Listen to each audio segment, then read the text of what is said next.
Corporation ద్వారా ESI hospital ఉందంటే Kakinada hospital అని చెప్పి మీ అందరికీ తెలియజేస్తున్నాను.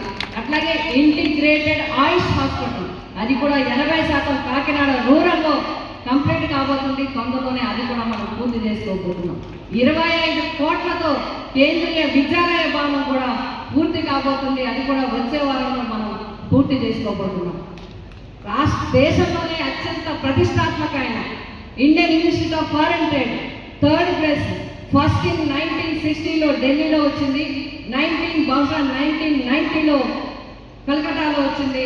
తర్వాత మన కాకినాడకే వచ్చింది అని చెప్పి మీ అందరికీ తెలియజేస్తున్నాను. అది కూడా 220 కోట్లతో అక్కడ ఎస్సీజెడ్లో మరి ప్రారంభం కాబోతుంది. తొందరలోనే పీయూష్ గోయల్ గారు వర్చువల్గా ఫౌండేషన్ కూడా వేయబోతున్నారు. ఇవన్నీ కూడా మనం చేయబోతున్నాం. జనరల్ హాస్పిటల్ కూడా ఎమ్మెల్యే గారు మేము కలిసి మరి ఎవరైతే రంగరాయ మెడికల్ కాలేజీలో చదివిని యుఎస్ఏలో ఉన్నారో వారందరినీ కూడా రిక్వెస్ట్ చేసి 30 కోట్లతో తల్లి బిడ్డలకి ప్రత్యేకంగా సూపర్ స్పెషాలిటీ హాస్పిటల్ జీజీహెచ్లో కట్టడం జరుగుతుంది, ప్రారంభమైందని చెప్పి తెలియజేస్తున్నాను. అలాగే హార్ట్ సంబంధించి కేతరాబు 7.5 కోట్లతో, అలాగే మరి ట్రామా సెంటర్ 7.5 కోట్లు, మొత్తం 15 కోట్లతో పూర్తి చేసుకున్నాం.